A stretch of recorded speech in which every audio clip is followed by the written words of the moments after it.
The morning sun cast long shadows across Lexington Avenue as Emma Rodriguez hurried down the sidewalk, her worn sneakers making soft tapping sounds against the concrete. She clutched her jacket tighter against the cool October breeze, her dark hair pulled back in a practical ponytail that had become her signature look over the past 3 years of working at Rossi's Italian restaurant. At 24 years old, Emma had learned that life rarely went according to plan. The college degree she'd started seemed like a distant dream now, postponed indefinitely after her mother's medical expenses had drained their savings. But Emma wasn't one to dwell on what could have been. Instead, she focused on what was: a steady job, loyal coworkers, and the small moments of joy that made each day worthwhile. She pushed through the heavy oak door of Rossi's at exactly 10:47 a.m., 13 minutes early for her shift as always. The restaurant wouldn't open for lunch service until 11:30, but Emma liked having time to prepare, to arrange her section just so, to brew fresh coffee for the staff, to center herself before the afternoon rush. "Morning, sunshine," called Marco, the head chef, from the kitchen doorway. His round face broke into a warm smile as he wiped his hands on his apron. "You're glowing today. What's the occasion?" Emma laughed, hanging her jacket in the small staff closet. "It's called getting 8 hours of sleep for once, Marco. You should try it sometime." "Sleep is for people without passion," Marco declared dramatically, gesturing with a wooden spoon. "I was up until 2 a.m. perfecting my grandmother's ragu recipe. Want a taste?" "Always," Emma replied, following him into the kitchen where the rich aroma of tomatoes, herbs, and slow-cooked meats filled the air. This was one of her favorite parts of the job: the family atmosphere, the sense that everyone here looked out for each other. The kitchen was Marco's kingdom, a gleaming space of stainless steel and organized chaos. He ladled a small portion of the deep red sauce into a white ramekin and handed it to her with a piece of crusty bread. Emma dipped the bread and tasted, closing her eyes to savor the complex flavors. "Marco, this is incredible. The depth of flavor. Is that a hint of cinnamon?" His eyes lit up. "You caught it. Just a whisper like my nonna used to do. Most people can't taste it, but it's what makes it special." He patted her shoulder affectionately. "You have a good palate, Emma. You should be in culinary school, not just serving the food." "Maybe someday," Emma said softly, though they both knew her financial situation made that unlikely in the near future. "For now, I'm happy bringing your creations to people who appreciate them." As Emma moved through the restaurant's main dining room, she took in the familiar surroundings that had become her second home. Rossi's occupied a corner building in Manhattan's Little Italy neighborhood, with large windows that flooded the space with natural light during the day. The interior was elegant but welcoming: white tablecloths, dark wood chairs, exposed brick walls decorated with vintage photographs of Italy, and old family recipes framed under glass. She began her pre-service routine with practiced efficiency, filling salt and pepper shakers, folding napkins into perfect fans, ensuring each table had fresh flowers in small crystal vases. These details mattered to Emma. She believed that people came to restaurants not just for food, but for an experience, a moment of escape from their everyday troubles. "Emma, can you help me with table 12? Asked Sophia, a fellow server and Emma's closest friend at the restaurant. Sophia was a few years older, a single mother working 2 jobs to support her young son. "I can't get this tablecloth to lay flat." "Of course," Emma said, moving to assist. Together they smoothed the fabric, working in the comfortable silence of people who'd done this task 100 times before. "You're too good at this job," Sophia said as they stepped back to admire their work. "You make everything look effortless." Emma shrugged. "I just think about how I'd want to be treated if I were the customer. Everyone deserves to feel special when they go out to eat. You know, it might be someone's anniversary, or their first date, or maybe they just had a really hard week and need something beautiful in their life." Sophia smiled knowingly. "That's why customers always request your section. You genuinely care, don't you?" Emma asked, surprised. "I care about paying my rent and putting food on my son's table," Sophia replied with characteristic honesty. "You care about people's stories. That's different. That's special." Before Emma could respond, the restaurant owner, Mr. Castellano, emerged from his office. He was a stocky man in his 60s with silver hair and kind eyes that crinkled when he smiled. "Ladies, we're expecting a busy lunch service today. There's some business convention at the hotel down the street. Let's make sure we're ready to give them the Rossi's experience, yes?" "Yes, Mr. Castellano," they chorused. "The restaurant opens. Lunch service begins. At 11:30 sharp, Mr. Castellano unlocked the front door and flipped the sign to open.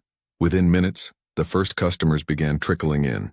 A young couple holding hands, a businessman with his laptop, a group of tourists consulting a guidebook. Emma greeted each table in her section with genuine warmth, learning names when she could, making recommendations based on quick assessments of their preferences. She guided a nervous young man toward the perfect wine to impress his date. She suggested the chicken piccata for a customer with dietary restrictions. She brought extra breadsticks to a family with hungry children without being asked. The lunch rush built steadily.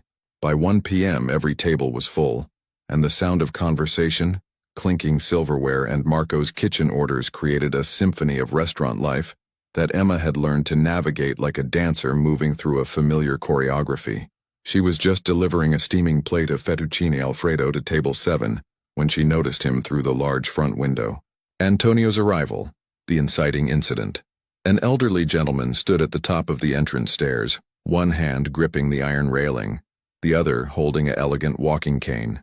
He was impeccably dressed in a tailored charcoal suit that spoke of quality and old-world style, a crisp white shirt, a burgundy tie, and a wool overcoat despite the mild October weather. His silver hair was neatly combed back, and even from a distance Emma could see the dignified bearing in the way he held himself. But what caught her attention most was his hesitation. The restaurant's entrance required descending 5 stone steps from street level, a architectural quirk that gave Rossi's its charming sunken ambiance, but created challenges for some customers. The elderly man studied the stairs with visible concern, shifting his weight uncertainly. Emma's table had their food. Her other customers were content for the moment. Without thinking twice, she quickly moved toward the entrance. "Sophia, can you watch my section for just a minute?" she called over her shoulder. "Go ahead," Sophia replied, already moving to cover. Emma pushed through the door and emerged onto the street level, where the afternoon sun made her squint momentarily.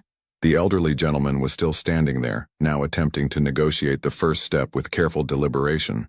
"Excuse me, sir," Emma said gently, approaching with a warm smile. "Would you like some help with the stairs?" He looked up, and Emma found herself meeting eyes that were a striking pale blue, eyes that held both surprise and something that looked like relief. Up close she could see he was probably in his late 70s or early 80s, with dignified features and smile lines that suggested a life well lived. "I don't want to be a burden, young lady," he said, his voice carrying a slight Italian accent that reminded Emma of her own grandmother. "These old legs just aren't what they used to be." "It's no burden at all," Emma assured him. "Actually, you'd be doing me a favor. I've been on my feet all morning, and helping you gives me an excuse to slow down for a moment." This made him chuckle, a warm, genuine sound. "Well, when you put it that way, how can I refuse?" Emma positioned herself on his left side, offering her arm. He took it gratefully, and she could feel the slight tremor in his grip. Not weakness, but the natural effect of age on the body. Together, they descended the stairs slowly, Emma matching his pace perfectly, providing just enough support without making him feel helpless. "One step at a time," she said softly. "There's no rush. The pasta will wait for you." "You're very kind," he observed, pausing on the 3rd step to catch his breath. "Most people these days are in such a hurry. They don't see old men struggling with stairs. Then they're missing out," Emma replied. "My grandmother always said that slowing down is how you notice the important things in life." He smiled at that, a genuine, delighted smile that transformed his entire face. "Your grandmother sounds like a wise woman." "She was," Emma said, helping him down the final 2 steps. "She passed away 2 years ago, but I still try to live by her lessons." They reached the entrance, and Emma held the door open for him. The temperature change from the cool street to the warm, fragrant interior of the restaurant made him pause again, adjusting to the shift. "Thank you, my dear," he said, his pale blue eyes studying her face with an intensity that was almost searching. "What's your name?" "Emma. Emma Rodriguez." "Emma," he repeated, as if committing it to memory. "That's a beautiful name. Classic. I'm Antonio Marchetti." He extended his hand, and Emma shook it gently, noticing the expensive watch on his wrist and the gold signet ring on his pinky finger, subtle markers of wealth that didn't match the humble gratitude in his expression. "It's lovely to meet you, Mr. Marchetti. Let me show you to a table." Emma guided Antonio to a quiet table near the window in her section, a two-top with a good view of the street, but enough distance from other diners to provide privacy. She pulled out his chair and waited patiently as he settled himself, arranging his cane against the table's edge where he could reach it easily. "Is this comfortable for you?" she asked. "I can move you to a different table if you'd prefer." "This is perfect," Antonio assured her, looking around the restaurant with appreciation. "I used to come here years ago, back when old Giovanni Rossi ran the place. It hasn't changed much, that's good. Some things should stay the same." Emma handed him a menu, noting his pleased expression as he scanned the offerings. Giovanni was Mr. Castellano's father. "We try to honor the original recipes and atmosphere." "That's respect," Antonio said approvingly. "Too many places these days, they change everything trying to be modern, and they lose what made them special in the first place." He set down the menu and looked at Emma directly. "Tell me, Emma Rodriguez, what do you recommend? What's the dish that Marco—" "I assume Marco is still in the kitchen. I can smell his style of cooking. What's the dish he's most proud of today?" Emma was surprised. "You know Marco?" "I know of Marco," Antonio corrected gently. "His reputation in this neighborhood is excellent. A chef who cooks with love, they say. That's rare." Emma felt herself warming to this elegant old gentleman even more. "Today he perfected his grandmother's ragu. It's extraordinary. He serves it with fresh pappardelle, and honestly, Mr. Marchetti, it's the best thing I've tasted all week." "Then that's what I'll have," Antonio decided immediately. "And please call me Antonio. Mr. Marchetti makes me feel even older than I already am." Emma laughed. "Antonio it is. Can I start you with some water? Wine? An appetizer?" "Just water with lemon, please. And maybe some of that bread I see on other tables, if it's still warm from the oven, that is. I'm particular about my bread." "I'll make sure it's fresh," Emma promised. "I'll be right back with that." As she walked toward the kitchen, Emma found herself smiling. There was something special about Antonio, a gentleness, a quality of presence that made her want to take extra care with his experience. She'd served hundreds of customers, but few had the combination of dignity and humility that he possessed. Over the next hour, Emma found herself drawn back to Antonio's table more than her other customers strictly required. She brought him the warmest bread with herbed olive oil for dipping. She made sure his water glass never emptied. When Marco's ragu arrived, she watched Antonio's face light up with the first bite.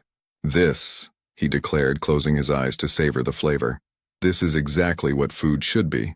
You can taste the time, the care, the tradition. Tell Marco he's an artist." "I will," Emma promised, pleased by his reaction.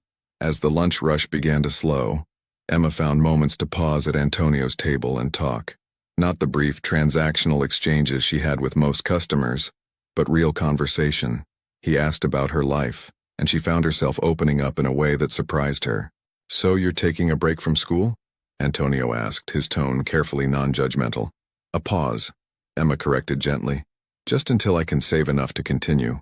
My mother had some health challenges last year, and the expenses, well, family comes first." "That's admirable," Antonio said warmly. "Not everyone your age understands that family is everything. Everything else, money, success, power, it all means nothing if you don't have people who love you and whom you love in return." There was something in his voice, a weight of experience, perhaps even regret, that made Emma wonder about his own story. But she didn't pry. Instead, she simply said, "My grandmother taught me that too." "She taught you well," Antonio replied. He finished the last of his pasta and set down his fork with evident satisfaction. "Emma, this has been one of the best meals I've had in months. But do you know what made it special? It wasn't just the food. It was being treated with kindness by someone who didn't have to be kind. You could have just pointed me toward the stairs and gone back to your work. Instead, you gave me your arm and your time. That means more to an old man than you might realize." Emma felt her eyes grow warm. "You remind me of my grandfather," she admitted. "He had the same way of making everything feel like it mattered."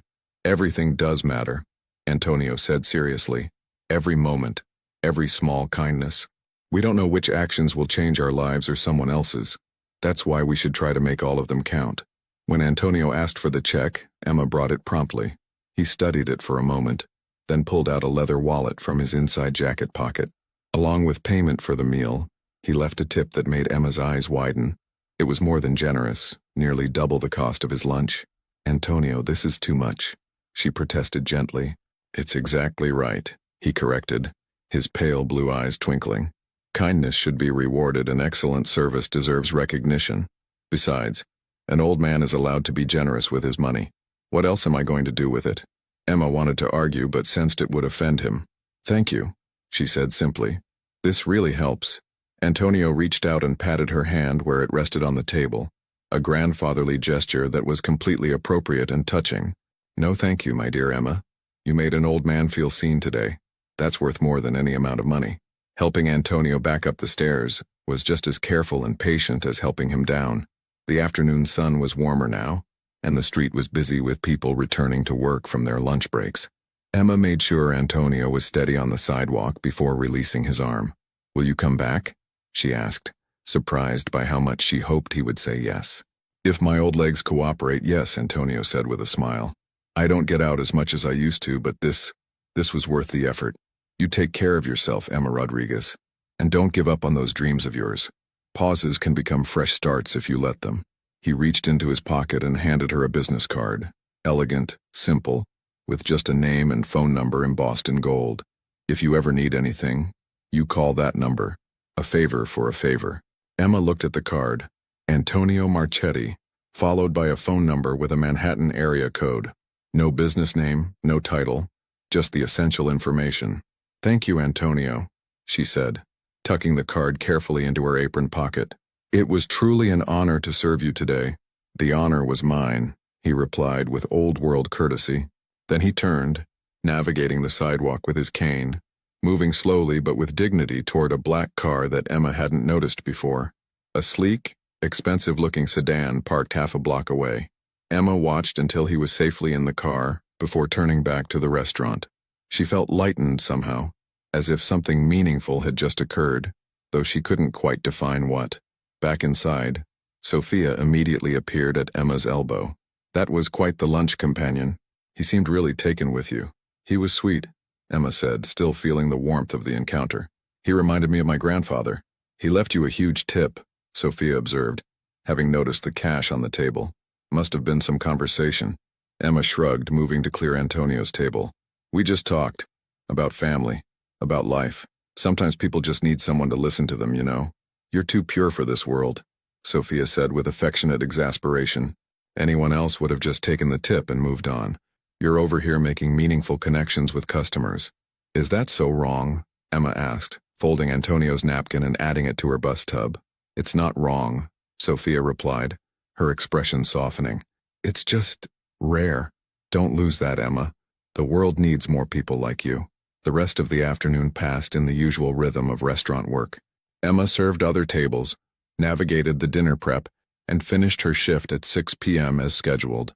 As she changed out of her uniform in the small staff room, she found herself thinking about Antonio's parting words. Pauses can become fresh starts if you let them. Maybe he was right. Maybe this pause in her education wasn't an ending but a chance to figure out what she really wanted. For now, she had this job, these people who'd become like family, and the satisfaction of knowing she'd made someone's day better. That was enough. That was more than enough. Emma arrived for her shift the next day in the same good mood that had carried over from the previous afternoon. The weather was beautiful. Crisp autumn air, brilliant blue sky, leaves beginning to turn gold and red on the few trees that lined the street. She was laughing at something Marco had said, hanging up her jacket in the staff closet, when she heard Mr. Castellano's voice from the dining room, pitched higher than usual with surprise or concern. Emma, can you come out here, please?" Something in his tone made Emma's smile fade. She exchanged glances with Sophia, who'd just arrived for her shift, before walking quickly into the main dining room, and then she stopped, her breath catching in her throat. Parked directly in front of Rossi's, visible through the large front windows, was a black luxury car, similar to the one she'd seen Antonio enter yesterday, but somehow more imposing, and standing just inside the restaurant entrance were 3 men in dark suits. They weren't threatening exactly, but their presence changed the entire atmosphere of the room. The men were well-dressed, professional-looking, but there was something about them, a quality of watchful intensity, of controlled power, that made everyone in the restaurant fall silent. The tallest of the 3 men stepped forward as Emma emerged from the back, his eyes, sharp and assessing, fixed on her immediately. "Are you Emma Rodriguez?" he asked, his voice polite, but carrying an undertone of authority that suggested he was used to being answered promptly. Emma's heart began to pound. Her mind raced through possibilities. Had she done something wrong? Was Antonio all right? Had something happened? Yes, she managed, her voice steadier than she felt. I'm Emma. Can I help you? The man's expression didn't change, but something flickered in his eyes. Was it approval? Recognition? Someone would like to speak with you. If you're willing to come with us, we'll explain everything. Mr. Castellano moved protectively closer to Emma. Now wait just a moment. You can't just come in here and... It's all right, Mr. Castellano, the man said, his tone remaining even. We're not here to cause any trouble. Quite the opposite. Emma showed a kindness yesterday to someone very important, and we'd simply like to extend thanks on his behalf. She's free to decline, of course. All eyes in the restaurant turned to Emma. She could feel Sophia's worried gaze, Marco's protective presence in the kitchen doorway, Mr. Castellano's fatherly concern. But overriding all of that was her own confusion. Someone important? Emma repeated. You mean Antonio? The slightest smile touched the tall man's lips. You'll understand everything soon. Will you come with us?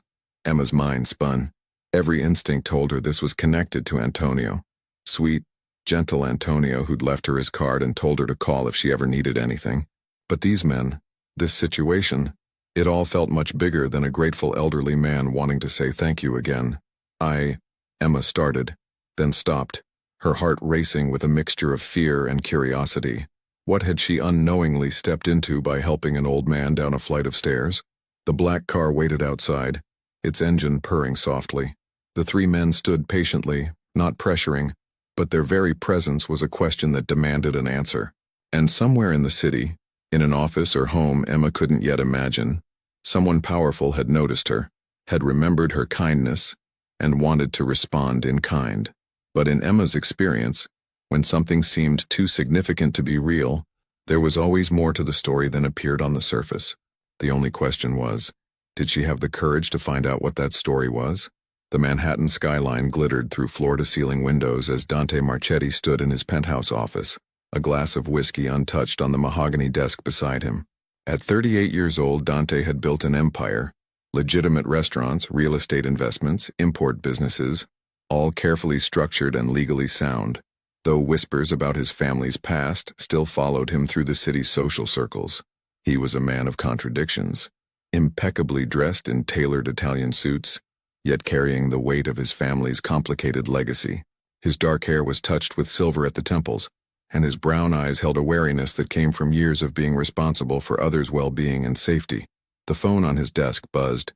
Mr. Marchetti, your father's car is arriving, his assistant's voice announced through the intercom.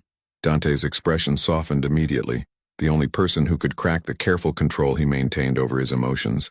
He walked to the private elevator that opened directly into his penthouse, waiting as the numbers climbed. 10, 15, 20, 25.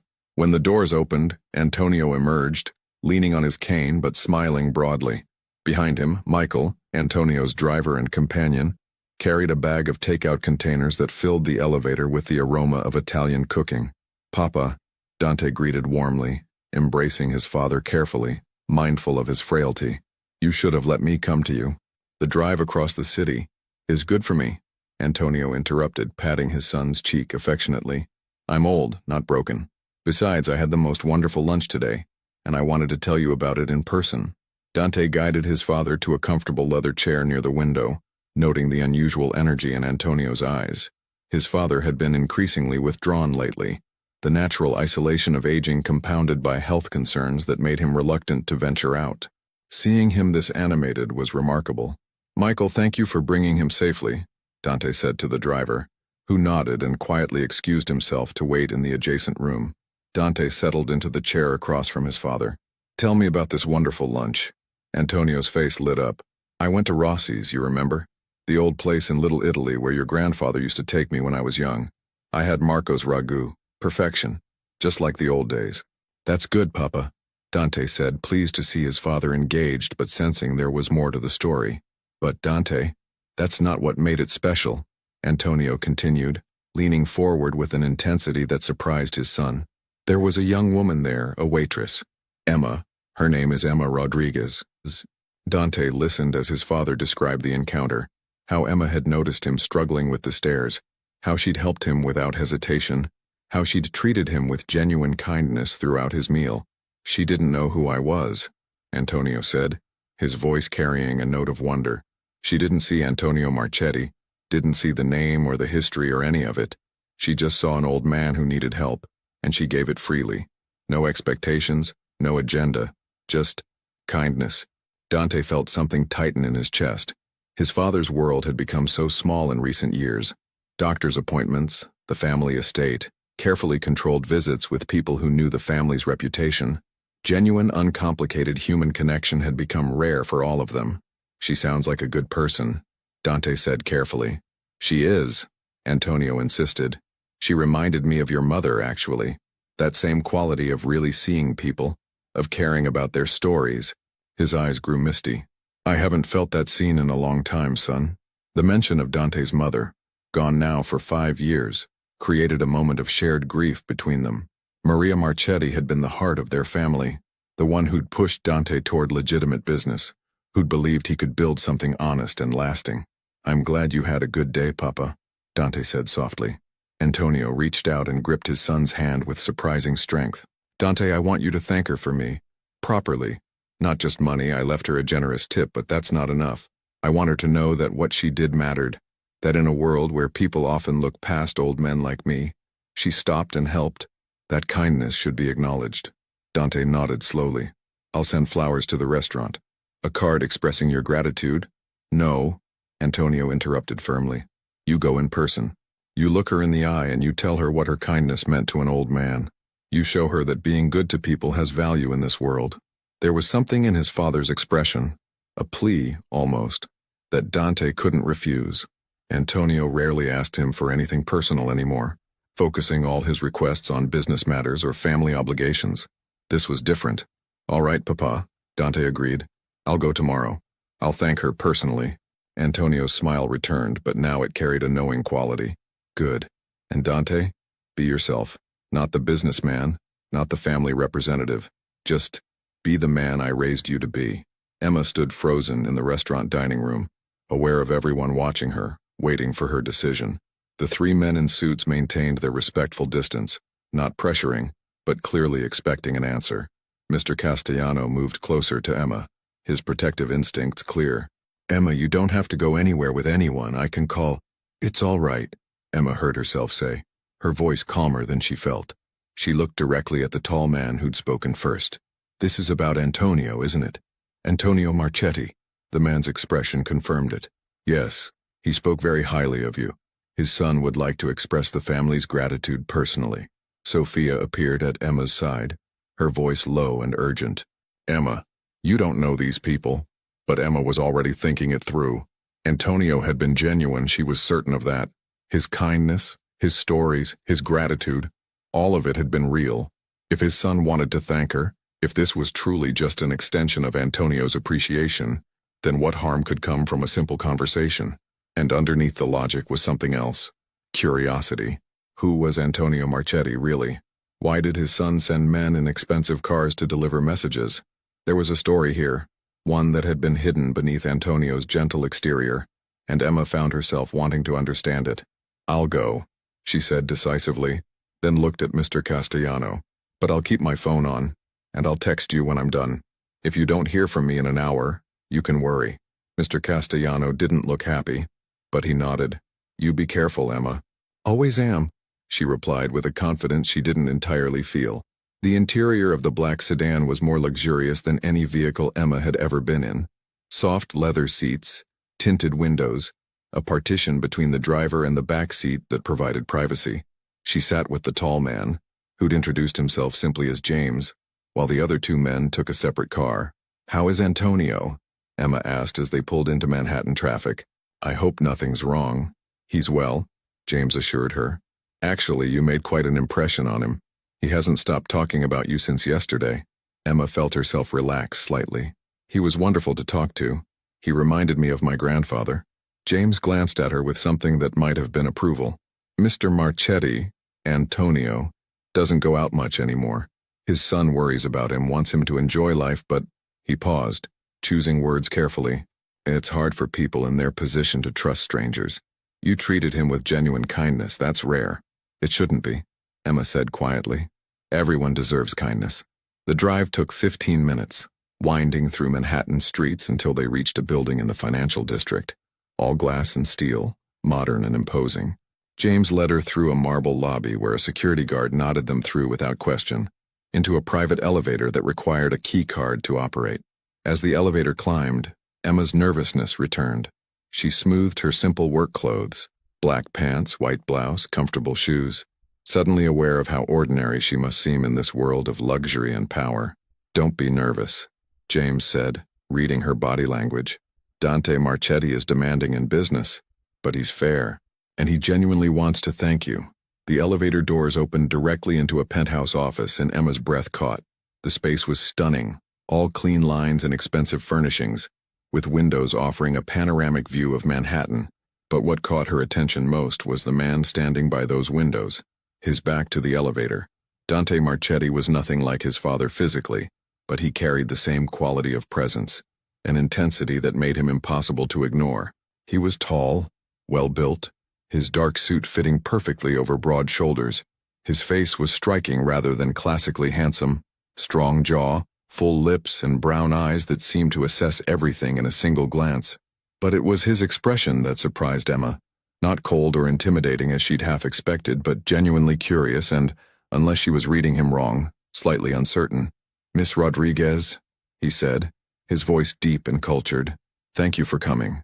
I'm Dante Marchetti." He crossed the room and extended his hand. Emma shook it, noting his firm grip and the calluses that suggested he was more than just an executive who spent his days behind a desk. "Please call me Emma," she said, finding her voice. "And I'm happy to come, though I admit I'm confused about why." A slight smile touched Dante's lips. "James, thank you. Could you give us privacy?" James nodded and retreated to the elevator. Once they were alone, Dante gestured to a seating area near the windows, two leather chairs with a small table between them, arranged to take advantage of the view. "Can I offer you something to drink?" Dante asked.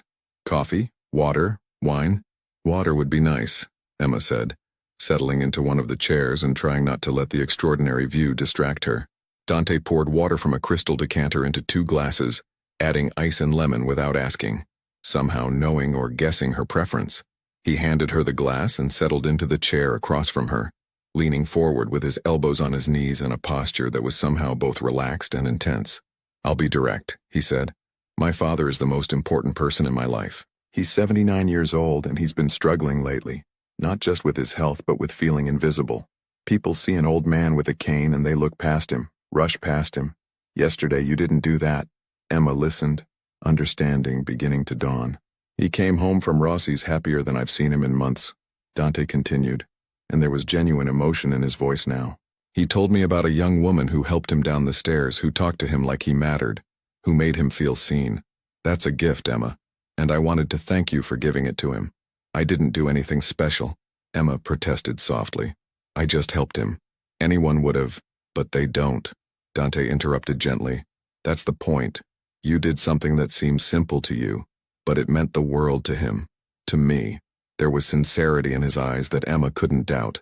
Whatever she'd imagined on the drive over, some kind of formal, distant thank you from a powerful man going through the motions, this wasn't it. Dante Marchetti was genuinely grateful, and that gratitude was deeply personal. "Your father was easy to care about," Emma said honestly. "He was kind and interesting, and he treated me with respect. That's not as common as you might think, especially in the service industry." Dante nodded slowly. "My mother taught us that how you treat people who can't do anything for you is the measure of your character. It sounds like you learned something similar." "My grandmother," Emma confirmed. "She raised me to believe everyone has value. Everyone has a story worth hearing. She raised you well." They sat in comfortable silence for a moment, and Emma found herself studying Dante more closely. He had the bearing of someone used to authority, but there was a thoughtfulness to him that intrigued her, and there was something in his eyes, a weariness or wariness, that suggested his life was more complicated than the luxury surrounding them indicated. "Can I ask you something?" Emma said, her natural curiosity overcoming her nervousness.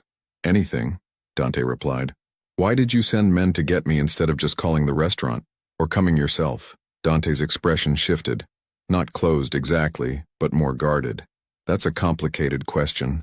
"I'm good with complicated," Emma said with a slight smile. He studied her for a long moment as if deciding how honest to be. My family has a reputation in certain circles.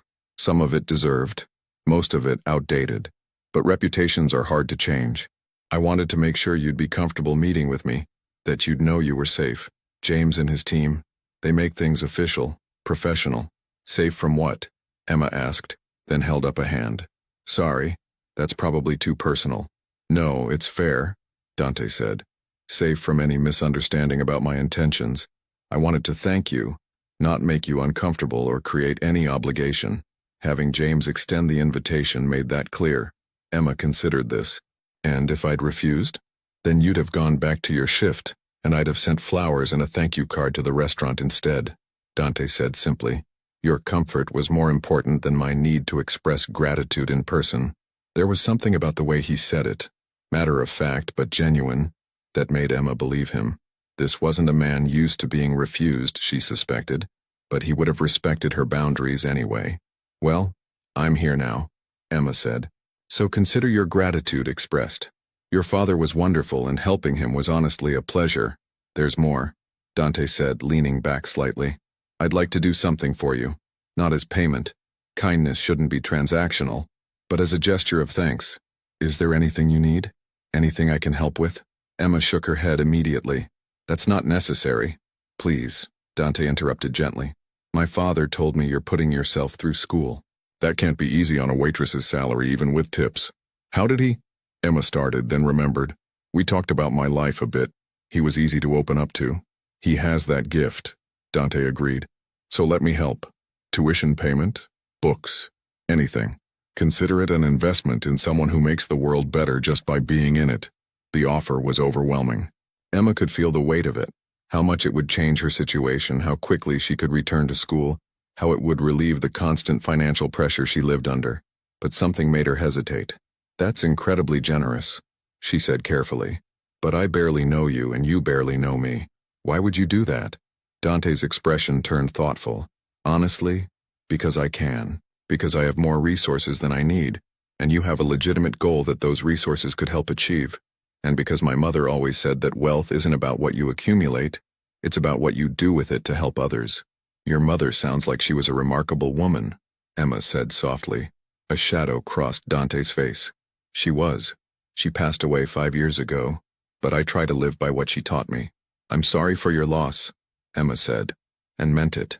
My grandmother was like that for me. Sometimes I still catch myself wanting to call her and ask her advice. The people we love never really leave us, Dante said quietly. They shape who we become. The moment of shared understanding hung between them. Two people marked by loss trying to honor those they'd lost by living according to their values.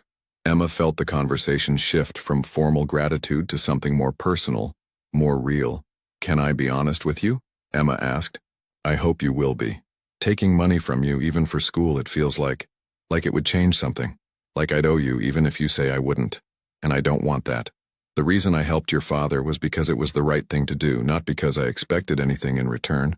Taking payment for it, even disguised as a gift, feels like it would make that kindness less pure somehow. Dante listened intently, and Emma saw respect flash in his eyes. I understand that. You're right, actually. It would change the dynamic. He paused, considering. What if it wasn't payment, but an opportunity? I own several restaurants in the city. Good ones upscale, where servers make considerably more than at Rossi's. If you wanted a better-paying job while you save for school, I could make that happen. Emma considered this. That's different. That would be earning it. Exactly, Dante agreed. You'd have to work for it. Pass an interview with my restaurant managers, prove yourself. But I could open that door. It was tempting. Emma loved Rossi's, but the money was tight, and the tips, while decent, weren't enough to save quickly. A higher-end restaurant could change her financial situation significantly. Can I think about it? She asked. Of course. No pressure. No timeline. Dante reached into his jacket and pulled out a business card, heavier stock than Antonio's, with more information. My direct number. Call if you want to discuss it or if you need anything else. Emma took the card, noting the warmth of his fingers as they briefly touched hers. Thank you for the offer and for caring so much about your father's happiness. He's all I have, Dante said simply. Keeping him safe and happy is my priority. There was something in the way he said it, a hint of the weight he carried, the responsibilities that shaped his life, that made Emma curious about his story. But she didn't ask. They'd just met, and some questions needed trust first. The farewell Dante stood and Emma did the same. "I'll have James drive you back to the restaurant. Thank you again, Emma, for what you did for my father. It meant more than you know." "It was my pleasure," Emma said honestly. "I hope I see him again at Rossi's." "I'll make sure he knows he's welcome any time," Dante replied with a slight smile, "though I might have to accompany him. I'd like to try this famous ragu he couldn't stop talking about." Emma felt her heart skip slightly at the implication that Dante might come to the restaurant, that she might see him again. It was unsettling how much that possibility appealed to her. "We'd be happy to serve you both," she managed. The elevator arrived and James stepped out, ready to escort her back. Dante walked her to the elevator doors, and for a moment they stood close enough that Emma could smell his cologne, something subtle and expensive. "Goodbye, Emma Rodriguez," Dante said, extending his hand again. "Goodbye, Dante Marchetti," she replied, shaking it. As the elevator doors closed, Emma saw Dante standing there, watching her leave with an expression she couldn't quite read. Part thoughtfulness, part something else. Curiosity? Interest? She couldn't be sure. The ride back to Rossi's passed in a blur as Emma tried to process what had just happened.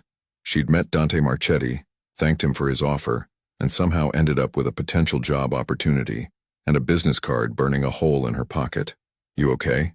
James asked as they pulled up to the restaurant. "Yes," Emma said. Then more confidently, "Yes, I am. Thank you for the ride." "My pleasure, Miss Rodriguez."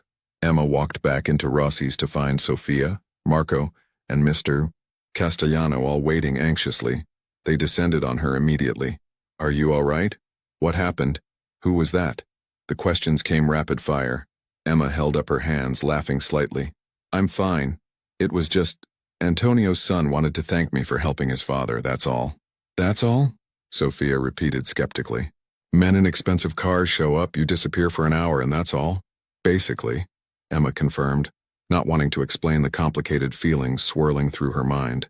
But later, as she finished her shift and headed home, Emma found herself pulling out both business cards, Antonio's and Dante's.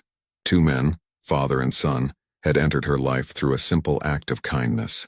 And somehow she knew that yesterday's decision to help an elderly man down the stairs had started something she didn't yet fully understand.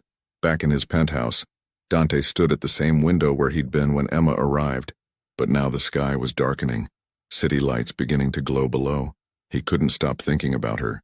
Emma Rodriguez was nothing like the women who usually moved through his world, women who knew his reputation, who were attracted to power or wealth or the dangerous mystique that clung to his family name. Emma had looked at him with curiosity but not calculation, with interest but not agenda.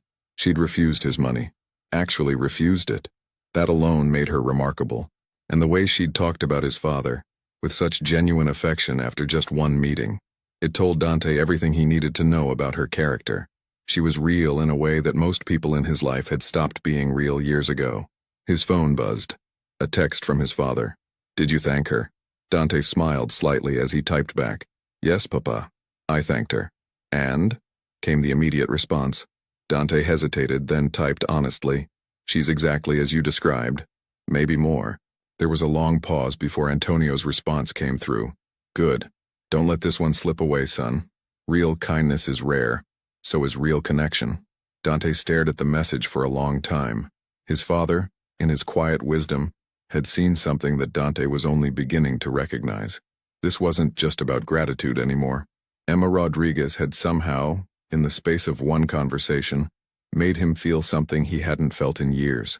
Hope, connection, the possibility of something uncomplicated and true. He looked at his reflection in the darkened window and made a decision. He would go to Rossi's. Not immediately. He didn't want to overwhelm her or make her uncomfortable. But soon. He would sit in her section, try the ragu, and see if the connection he'd felt today was real or just wishful thinking from a man tired of the walls he'd built around himself. For the first time in a long time, Dante Marchetti was genuinely curious about what came next. And it all started with a waitress who'd helped an old man down the stairs. Emma lay in bed that night, unable to sleep, the two business cards on her nightstand catching the light from the street outside. She'd helped someone, been thanked, been offered opportunities that could change her life. But underneath all of that was a question she couldn't quite answer. Why did Dante Marchetti's face keep appearing in her mind?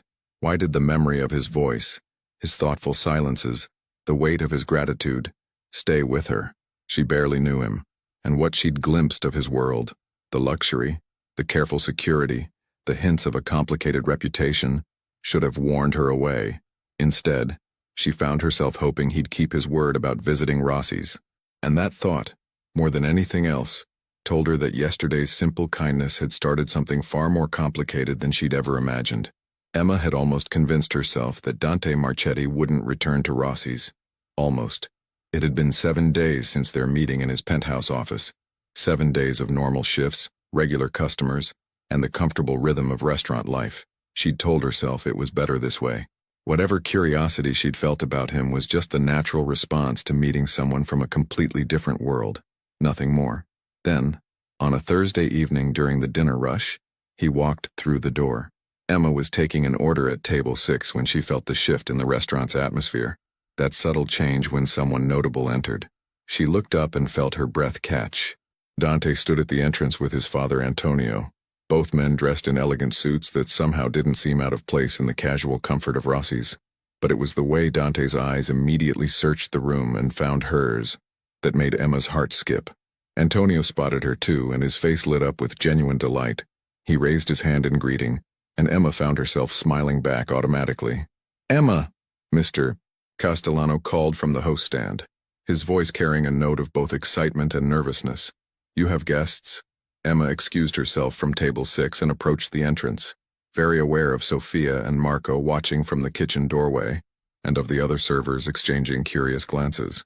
"Antonio," she greeted warmly, then nodded politely to Dante. "Mr. Marchetti, it's good to see you both." "Please, I told you, call me Dante," he said, his voice carrying that same deep quality she remembered. "And my father insisted we come sample this famous ragu in person." Antonio reached out and squeezed Emma's hand affectionately. "I've been talking about you all week, my dear."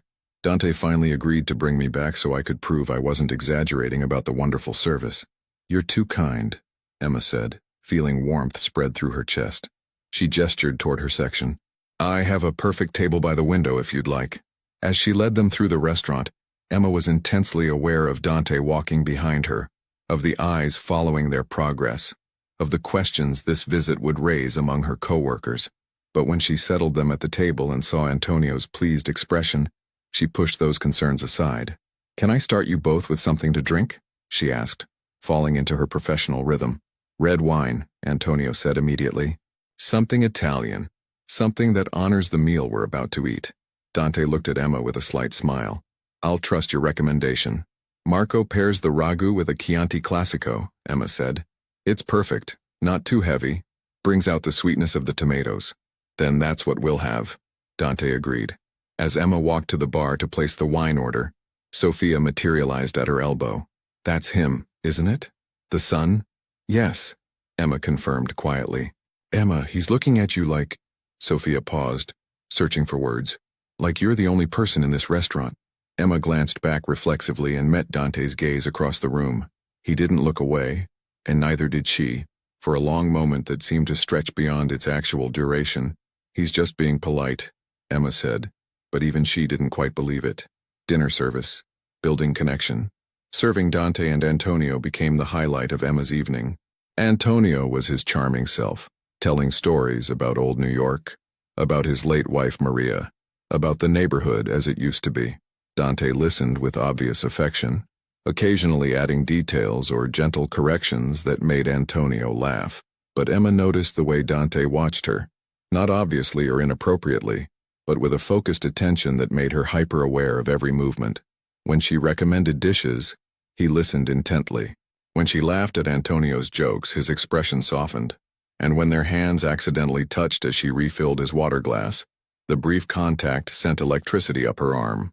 "This ragu," Antonio declared after his first bite, "is even better than I remembered. Marco is a genius." "I'll tell him you said so," Emma promised. "He'll be thrilled." "Emma," Antonio said, setting down his fork and looking at her seriously. "My son tells me he offered you a job opportunity at one of his restaurants. Have you thought about it?" Emma felt Dante's eyes on her, waiting for her answer. "I have," she admitted. It's a generous offer, but I'm still considering it. Rossi's has been good to me and the people here are like family. Family is important, Antonio agreed. But so is growth, progress. Sometimes we have to leave comfortable places to find new opportunities. Papa's trying to tell you I'm not offended if you stay here, Dante interjected with a slight smile. The offer stands whenever you're ready, but there's no pressure. That's not what I'm saying at all, Antonio protested. I'm saying Emma is too talented to stay in one place out of mere loyalty. Loyalty is admirable, but it shouldn't hold you back from becoming everything you can be. Emma found herself touched by Antonio's confidence in her potential. Thank you. That means a lot, especially from someone who barely knows me. I know enough, Antonio said warmly. I know kindness and intelligence and genuine care for others.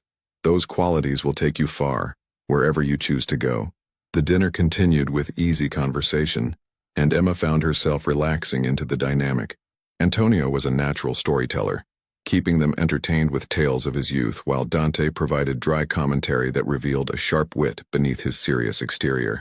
When they finished their meal, Dante surprised her by asking, Emma, do you have a moment to sit with us? Just for a minute, I know you're working. Emma glanced around. The dinner rush had slowed, her other tables were settled, and Sophia had already gestured that she'd cover if needed. Sure, I can spare a few minutes. She slid into the empty chair at their table, feeling oddly nervous about this shift from server to equal participant in the conversation. I wanted to ask you something, Dante said, his tone more serious now. And please be honest. When James came to get you last week, were you afraid? The question surprised Emma. A little, she admitted. Not terrified, but uncertain. I didn't know what to expect. Dante nodded slowly, as if this confirmed something he'd been thinking about. I apologize for that.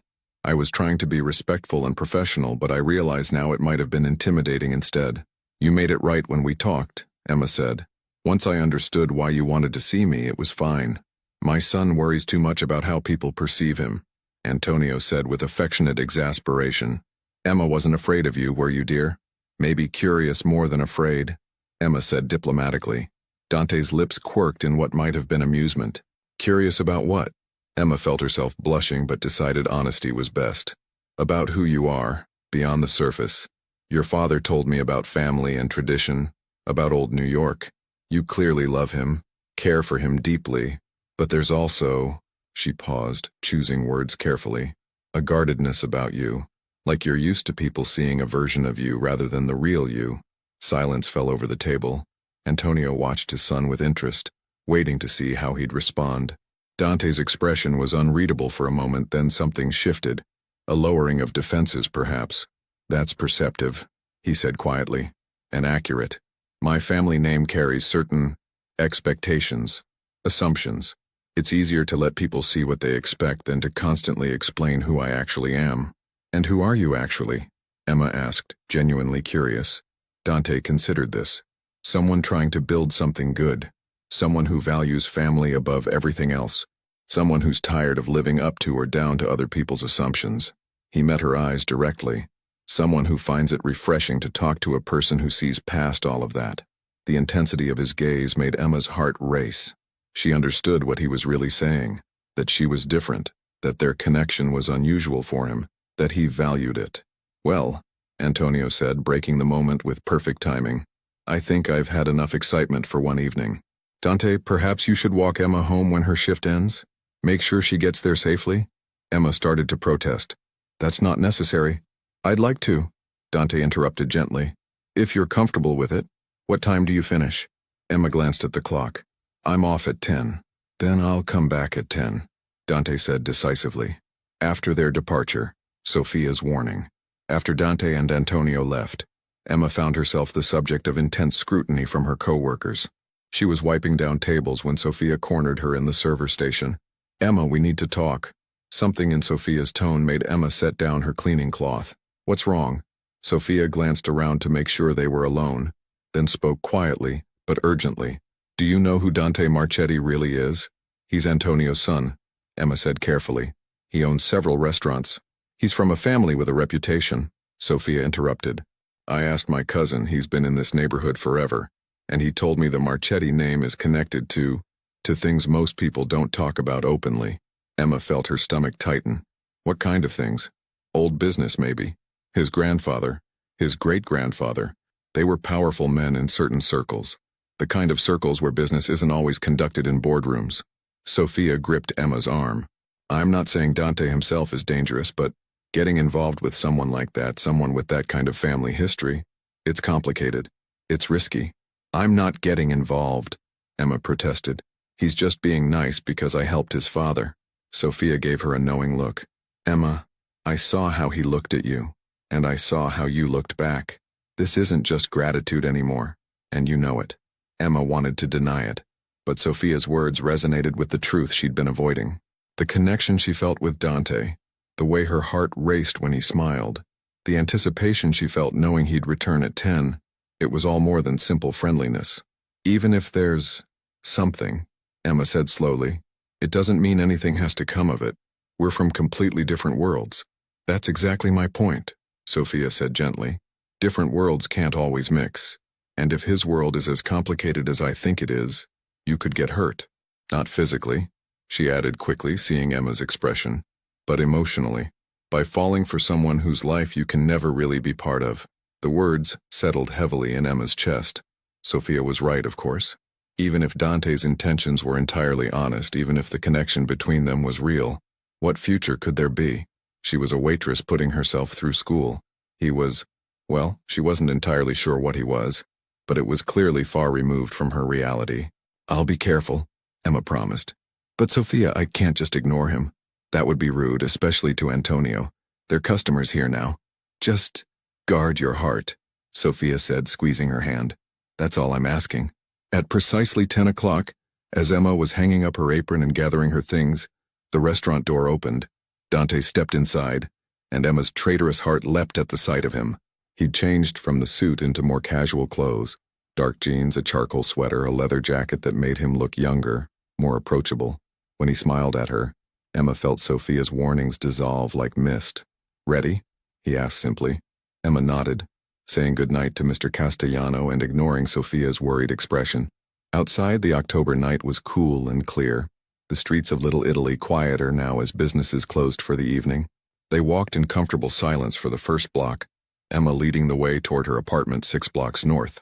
The city sounds, distant traffic, voices from open windows, music from a nearby bar, created a backdrop that somehow made the quiet between them feel intimate rather than awkward.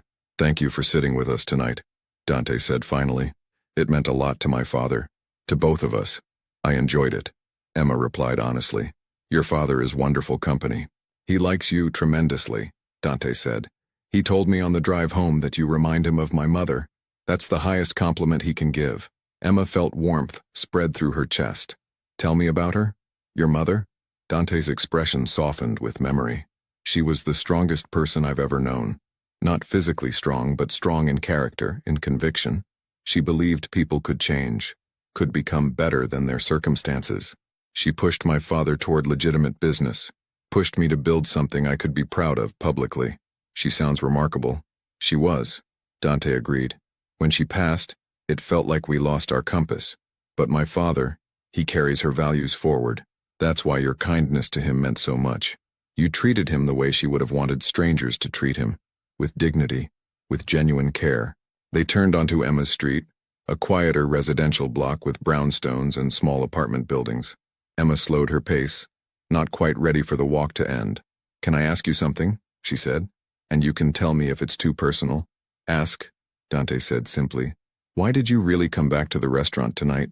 Your father could have visited without you.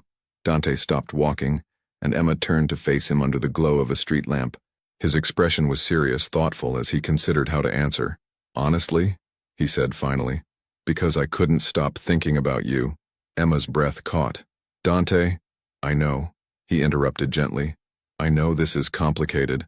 I know you probably heard things about my family, about our history, about the assumptions people make, and I know we barely know each other. But Emma, when I talked to you in my office, when I watched you with my father tonight, I felt something I haven't felt in years. What? Emma whispered. Hope, Dante said simply. Hope that not everyone sees me as just a name or a reputation. Hope that genuine connection is still possible. Hope that maybe, despite everything that makes this unlikely, there could be something real here. Emma's heart pounded.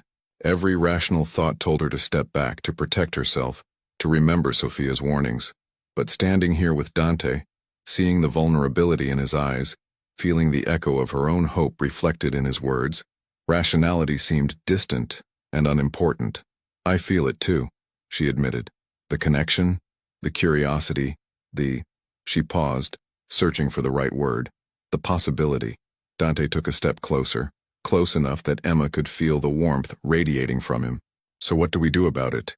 I don't know, Emma said honestly. This isn't my world, Dante. I don't understand it, don't know the rules. There are no rules here, Dante replied. Just two people trying to figure out if what they feel is worth exploring. They stood there, the space between them charged with unspoken possibilities. Emma found herself wanting to close that distance, to see if the electricity she felt would intensify with actual contact. But something held her back. Caution, perhaps, or self-preservation. I need time, she said finally, to think about this, about what it means. Dante nodded, stepping back to give her space. Take all the time you need. I'm not going anywhere. They'd reached her building, a modest 4-story walk-up with a blue door and window boxes that her landlady kept filled with seasonal flowers. Emma climbed the first 2 steps, then turned back to face Dante, now at eye level with him due to her elevated position.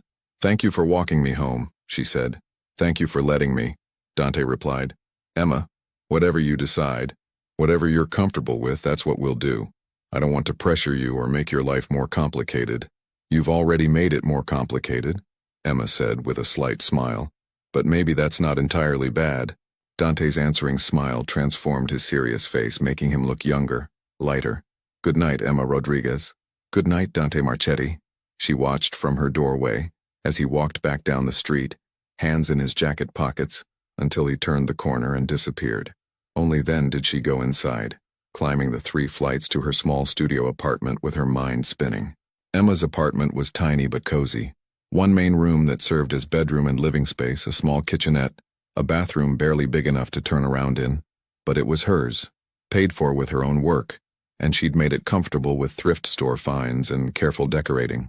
She made tea and sat by her window, looking out at the street below, thinking about everything that had happened.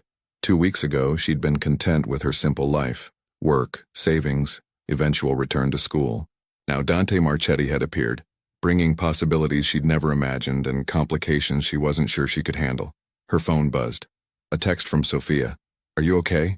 Did he walk you home? Emma smiled and replied, I'm fine. He was a perfect gentleman. That's what worries me, came Sophia's response. The perfect ones are the ones who can break your heart the worst. Emma stared at those words for a long time before setting her phone aside. Sophia was probably right. Getting involved with Dante, if that's what was happening, was risky in ways Emma couldn't fully calculate. His world, his family history, the complications that seemed to surround him like invisible walls. But then she remembered the way he'd looked at her under the street lamp, the vulnerability in his voice when he'd said he felt hope. That wasn't the look of someone playing games or pursuing a casual interest. That was the look of someone taking a risk, just as she would be. Maybe, Emma thought, some risks were worth taking. Maybe some connections were worth exploring even when they seemed unlikely. Maybe hope was enough to start with, and the rest could be figured out along the way. She finished her tea, pulled out the business card Dante had given her, and made a decision. Tomorrow she would call him, not to say yes to everything, not to rush into anything, but to say she was willing to explore the possibility. Because if she'd learned anything from helping Antonio down those stairs, it was that small gestures could lead to unexpected places, and sometimes the unexpected was exactly where you needed to be. Outside Emma's building, Dante sat in his car with the engine off, looking up at the lit window he knew was hers. He'd told himself to leave after walking her home, but he couldn't quite bring himself to drive away yet. Michael, his driver, waited patiently in the front seat, understanding without being told that his boss needed this moment. Dante pulled out his phone and found himself typing a message to Emma, then deleting it, then typing it again.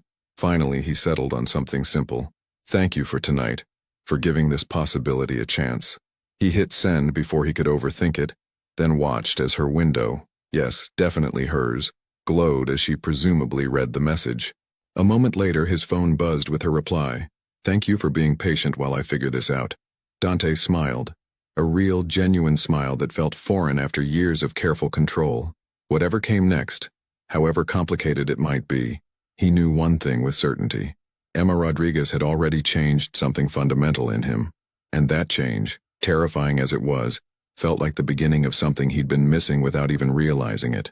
Something real, something worth fighting for, something that started with hope and just might become something beautiful. Emma's life had transformed in ways she never imagined. What began as cautious coffee dates with Dante evolved into dinner conversations that stretched past midnight, weekend walks through Central Park, and quiet evenings at Antonio's home where the three of them shared meals and stories. She'd taken the position at Dante's upscale restaurant in Midtown, not because she needed to, but because she wanted to earn her own way forward.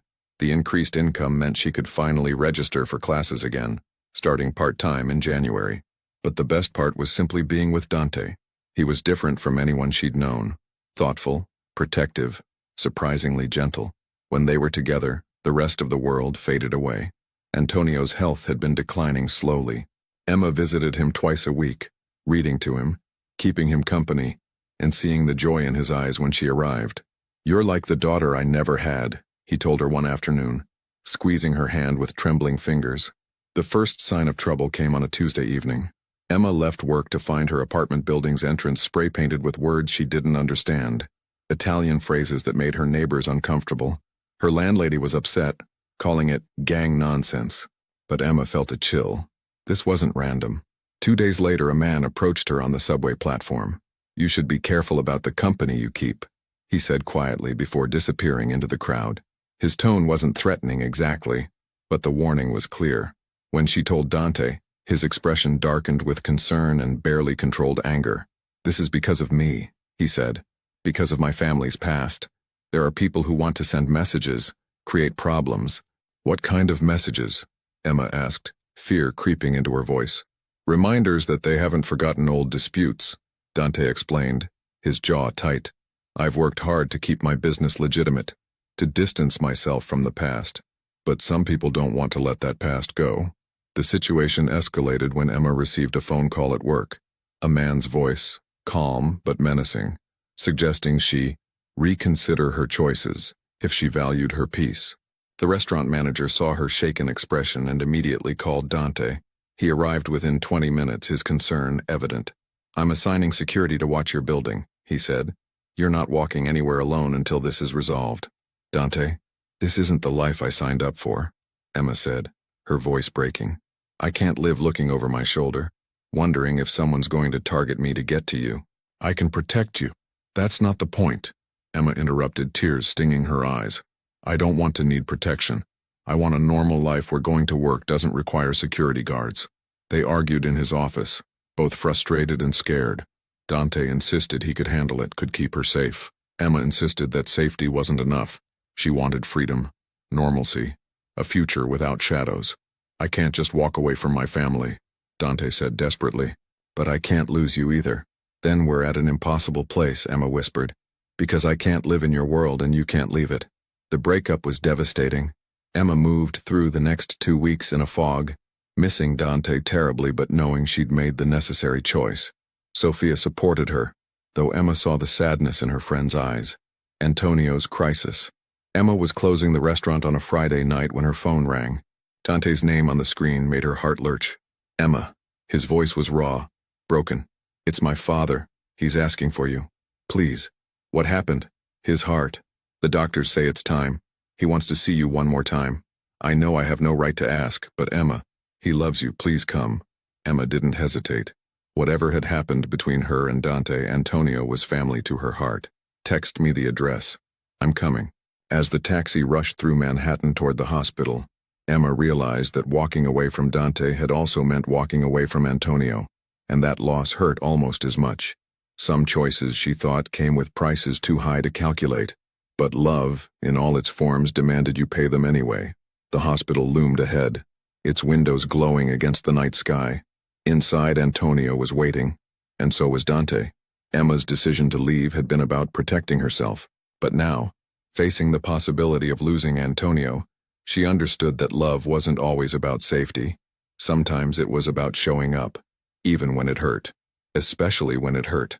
The hospital corridor was quiet, sterile, filled with the antiseptic smell Emma had come to associate with difficult moments. Her hands trembled as she approached Antonio's room, where Dante stood outside, leaning against the wall with his head bowed. When he heard her footsteps, he looked up. Emma's heart broke at the sight of him. Exhausted, vulnerable, the careful control he always maintained completely gone. "Emma," he whispered, straightening. "Thank you for coming." "How is he?" she asked, moving closer. "Peaceful. Tired. He's been asking for you every few hours." Dante's voice cracked. He said he needed to see his angel one more time. Emma touched his arm gently. "Can I go in?" Dante nodded, opening the door for her.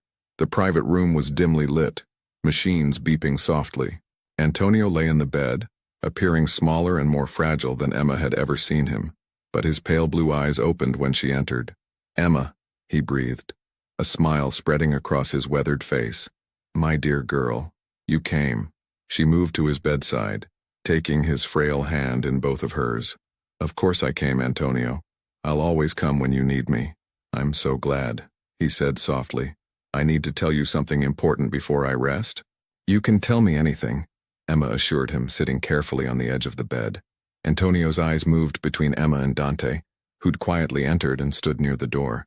"You two, you belong together. I've known it from the first day you helped me down those stairs, Emma.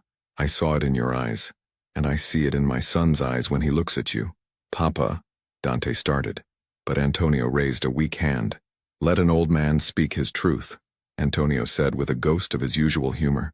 "Life is too short for pride, for fear, for letting complications separate people who are meant to be together. Emma, my son carries burdens that aren't his fault. History, expectations, the weight of family legacy. But underneath all of that, he's a good man. The man his mother and I raised him to be." Tears streamed down Emma's cheeks. "I know he is, Antonio." "Then don't let fear win," Antonio continued. His breathing labored, but his conviction strong. "Love is rare. Real love. When you find it, you fight for it. Both of you, promise me you'll fight for this." Emma looked across the room at Dante, seeing her own tears reflected in his eyes. "I promise," she whispered. "I promise, Papa," Dante added, his voice thick with emotion. Antonio smiled, satisfied. "Good. That's good." His eyes began to close, exhaustion overtaking him. "Emma, stay close to him. He needs you more than he knows. And Dante, make me proud, son. Build the life your mother dreamed for you." "I will, Papa," Dante promised, moving to the other side of the bed and taking his father's other hand. "I will." Antonio slipped into peaceful rest, and Emma stayed through the night, sitting beside Dante in quiet vigil. They didn't speak much. Words seemed inadequate for the weight of the moment, but Emma held Dante's hand, offering silent support, as he faced saying goodbye to the person he loved most in the world. As dawn light filtered through the hospital window, Antonio took his final breath with both of them beside him, peaceful, dignified, surrounded by love, the machines flat-lined, and Dante bowed his head, shoulders shaking with silent grief. Emma wrapped her arms around him and he buried his face against her shoulder, finally allowing himself to break. They stayed that way for a long time, Emma providing the strength Dante needed to face this profound loss. The funeral was beautiful, traditional, filled with flowers and music Antonio would have loved. Emma stood beside Dante throughout the service, feeling the curious gazes of his family and business associates, but not caring. She belonged here, supporting the man she loved through his darkest hour. At the cemetery, as Antonio's casket was lowered into the ground beside his beloved Maria, Dante finally spoke publicly. "My father taught me that family is everything, that honor matters, and that how we treat others defines who we truly are. He believed in second chances, in redemption, in building something good from complicated beginnings." His eyes found Emma in the crowd. "He also taught me that when you find someone who sees the best in you, you don't let them go. You become the person they believe you can be." After the service, as people offered condolences, Dante pulled Emma aside to a quiet spot beneath an old oak tree. "I've made a decision," he said. "I'm making changes, real changes. I'm consolidating the businesses, cutting ties with anything that creates the kind of complications that threatened you. It won't happen overnight. But Emma, I'm committed to building a life that's completely transparent, completely legitimate. Dante, you don't have to do this for me. I'm doing it for us." he interrupted gently. And for my father's memory. He wanted me to build something I could be proud of, something that honors my mother's dreams. I can't do that while holding on to the past. Emma saw the determination in his eyes, the genuine commitment to change. It won't be easy. Nothing worth doing is, Dante replied. But I'm not doing it alone anymore. That is, if you're willing to stand beside me through this. Emma thought about Antonio's words about fighting for love, about not letting fear win. She thought about the man Dante was becoming, the man he'd always been underneath the protective walls. I'm willing, she said simply. We'll face it together. Dante pulled her into his arms, and they stood there in the cemetery, beginning their new chapter in the shadow of endings, but with hope lighting the path forward.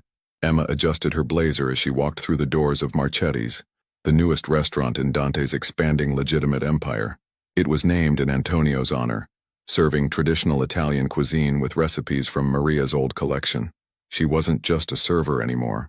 Dante had insisted she pursue management training while finishing her degree, and now she oversaw operations at this location. It was challenging, rewarding, and entirely earned through her own hard work. Dante appeared from the kitchen, his face lighting up when he saw her.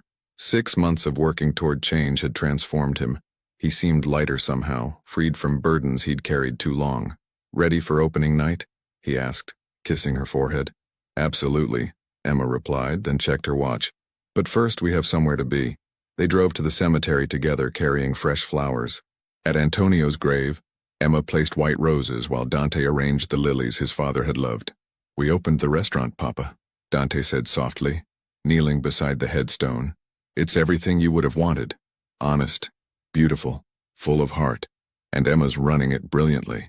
Emma knelt beside him, adding, He'd be so proud of you, Dante, of everything you've built, everything you've become.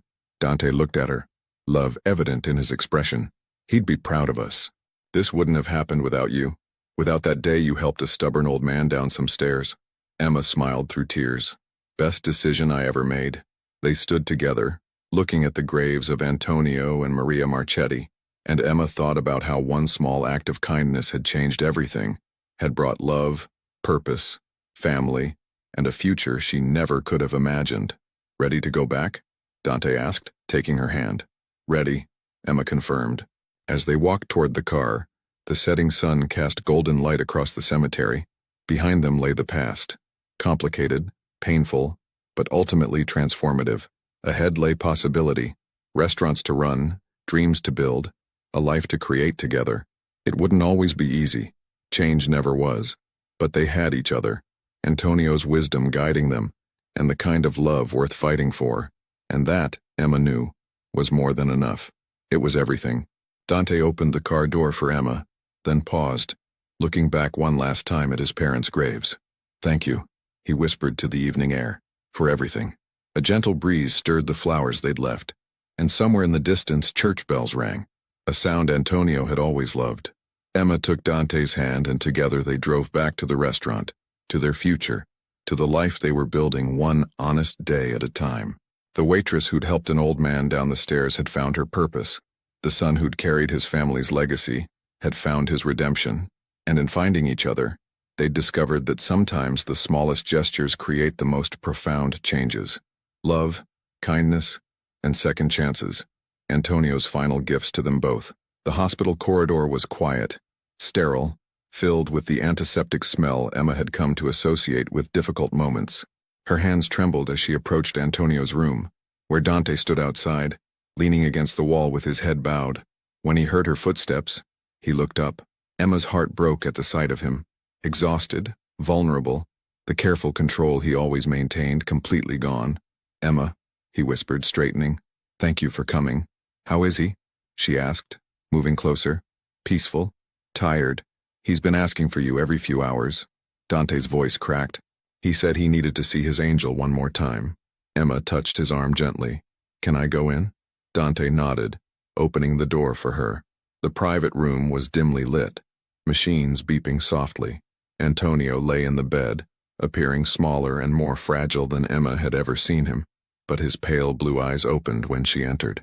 Emma, he breathed, a smile spreading across his weathered face. My dear girl, you came. She moved to his bedside, taking his frail hand in both of hers. "Of course I came, Antonio. I'll always come when you need me." "I'm so glad," he said softly. "I need to tell you something important before I rest."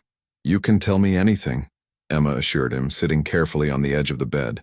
Antonio's eyes moved between Emma and Dante, who'd quietly entered and stood near the door. "You two, you belong together. I've known it from the first day you helped me down those stairs, Emma. I saw it in your eyes, and I see it in my son's eyes when he looks at you." "Papa," Dante started, but Antonio raised a weak hand. "Let an old man speak his truth," Antonio said with a ghost of his usual humor. "Life is too short for pride, for fear, for letting complications separate people who are meant to be together. Emma, my son carries burdens that aren't his fault. History, expectations, the weight of family legacy. But underneath all of that, he's a good man. The man his mother and I raised him to be." Tears streamed down Emma's cheeks. "I know he is, Antonio." "Then don't let fear win," Antonio continued, his breathing labored but his conviction strong. "Love is rare, real love. When you find it, you fight for it. Both of you, promise me you'll fight for this." Emma looked across the room at Dante, seeing her own tears reflected in his eyes. "I promise," she whispered. "I promise, Papa," Dante added, his voice thick with emotion. Antonio smiled, satisfied. "Good. That's good." His eyes began to close, exhaustion overtaking him. "Emma, stay close to him. He needs you more than he knows. And Dante, make me proud, son. Build the life your mother dreamed for you." "I will, Papa," Dante promised, moving to the other side of the bed and taking his father's other hand. "I will." Antonio slipped into peaceful rest, and Emma stayed through the night, sitting beside Dante in quiet vigil. They didn't speak much. Words seemed inadequate for the weight of the moment. But Emma held Dante's hand, offering silent support as he faced saying goodbye to the person he loved most in the world. As dawn light filtered through the hospital window, Antonio took his final breath with both of them beside him. Peaceful, dignified, surrounded by love. The machines flat-lined and Dante bowed his head, shoulders shaking with silent grief. Emma wrapped her arms around him, and he buried his face against her shoulder, finally allowing himself to break. They stayed that way for a long time, Emma providing the strength Dante needed to face this profound loss. The funeral was beautiful, traditional, filled with flowers and music Antonio would have loved. Emma stood beside Dante throughout the service, feeling the curious gazes of his family and business associates, but not caring. She belonged here, supporting the man she loved through his darkest hour. At the cemetery, as Antonio's casket was lowered into the ground beside his beloved Maria, Dante finally spoke publicly. "My father taught me that family is everything, that honor matters, and that how we treat others defines who we truly are. He believed in second chances, in redemption, in building something good from complicated beginnings." His eyes found Emma in the crowd. "He also taught me that when you find someone who sees the best in you, you don't let them go. You become the person they believe you can be." After the service, as people offered condolences, Dante pulled Emma aside to a quiet spot beneath an old oak tree. "I've made a decision," he said. "I'm making changes, real changes. I'm consolidating the businesses, cutting ties with anything that creates the kind of complications that threatened you. It won't happen overnight. But Emma, I'm committed to building a life that's completely transparent, completely legitimate." "Dante, you don't have to do this for me. I'm doing it for us," he interrupted gently, "and for my father's memory. He wanted me to build something I could be proud of, something that honors my mother's dreams. I can't do that while holding on to the past." Emma saw the determination in his eyes, the genuine commitment to change. "It won't be easy. Nothing worth doing is," Dante replied. "But I'm not doing it alone anymore. That is, if you're willing to stand beside me through this." Emma thought about Antonio's words, about fighting for love, about not letting fear win. She thought about the man Dante was becoming, the man he'd always been underneath the protective walls. "I'm willing," she said simply. "We'll face it together."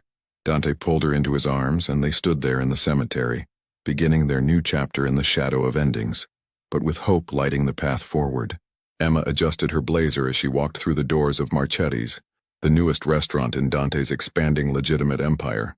It was named in Antonio's honor, serving traditional Italian cuisine with recipes from Maria's old collection. She wasn't just a server anymore. Dante had insisted she pursue management training while finishing her degree, and now she oversaw operations at this location. It was challenging, rewarding, and entirely earned through her own hard work. Dante appeared from the kitchen, his face lighting up when he saw her. 6 months of working toward change had transformed him. He seemed lighter somehow, freed from burdens he'd carried too long. "Ready for opening night?" he asked, kissing her forehead. "Absolutely," Emma replied, then checked her watch. "But first we have somewhere to be." They drove to the cemetery together carrying fresh flowers. At Antonio's grave, Emma placed white roses while Dante arranged the lilies his father had loved. "We opened the restaurant, Papa," Dante said softly, kneeling beside the headstone. "It's everything you would have wanted. Honest, beautiful, full of heart, and Emma's running it brilliantly." Emma knelt beside him, adding, "He'd be so proud of you, Dante, of everything you've built, everything you've become." Dante looked at her, love evident in his expression. "He'd be proud of us. This wouldn't have happened without you, without that day you helped a stubborn old man down some stairs." Emma smiled through tears. "Best decision I ever made." They stood together, looking at the graves of Antonio and Maria Marchetti, and Emma thought about how one small act of kindness had changed everything, had brought love, purpose, family, and a future she never could have imagined. "Ready to go back?" Dante asked, taking her hand. "Ready," Emma confirmed. As they walked toward the car, the setting sun cast golden light across the cemetery. Behind them lay the past. Complicated, painful, but ultimately transformative. Ahead lay possibility, restaurants to run, dreams to build, a life to create together. It wouldn't always be easy. Change never was. But they had each other, Antonio's wisdom guiding them, and the kind of love worth fighting for. And that, Emma knew, was more than enough. It was everything. Dante opened the car door for Emma, then paused, looking back one last time at his parents' graves. "Thank you," he whispered to the evening air, "for everything." A gentle breeze stirred the flowers they'd left, and somewhere in the distance church bells rang, a sound Antonio had always loved. Emma took Dante's hand and together they drove back to the restaurant, to their future, to the life they were building one honest day at a time. The waitress who'd helped an old man down the stairs had found her purpose. The son who'd carried his family's legacy had found his redemption, and in finding each other, they'd discovered that sometimes the smallest gestures create the most profound changes. Love, kindness, and second chances, Antonio's final gifts to them both.